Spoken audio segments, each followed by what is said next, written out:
coming to this group for a little while now, so you know me a little bit.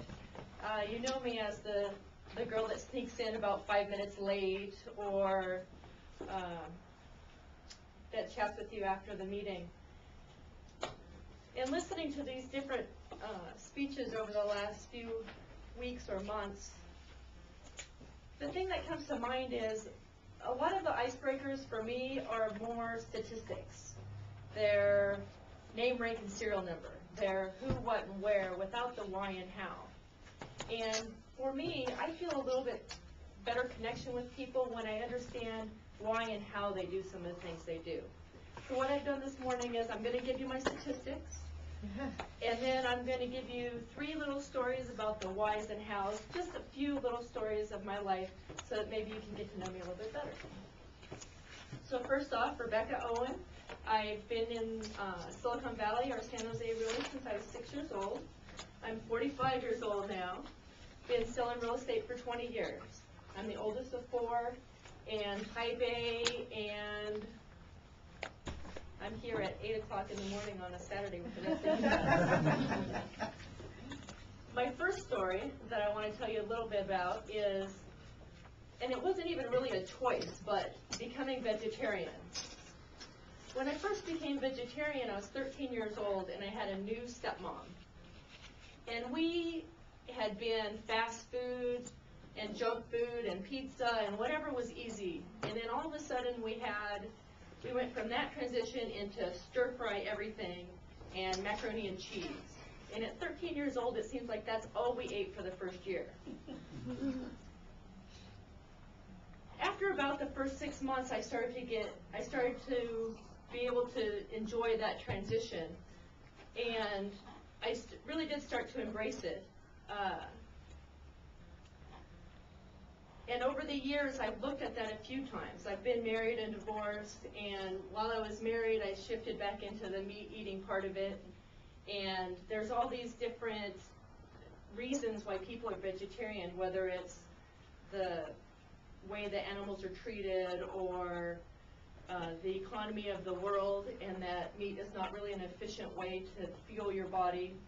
But for me, I keep coming back to being vegetarian because it helps me feel the best. I have the best energy. It's just clean, good energy for me. And today I make that choice instead of having it being made for me. My second thing that you might never have guessed about me is in my 20s, I sold cars. I thought that was going to stay here. Okay, we're going to do this. That's actually a car salesman's license that I pulled out from my drawer. When I was 20 years old, I came back from living in Seattle, and I had been in a bad car accident and had to come home and recoup. And then I had to try to figure out what the heck I was going to do for some money. And my first car was a 73 240Z. Back then it was Datsun. And that was a great car. I learned a lot about cars with that car, though, because every time I took it into the shop, they messed it up worse than when I took it in. So me, being the pragmatic person that I am, got out a manual and figured out how to do it myself. I dropped the tranny on that. I did the brakes. I did the valves on it. So I really did know cars pretty darn well. And I figured that was the one thing that maybe I could do. Maybe I could really sell these cars because I really loved that car. It was a great car.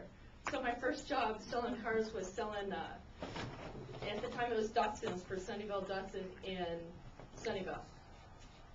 The last thing I want to tell you is tomorrow my stepson will be 26 years old.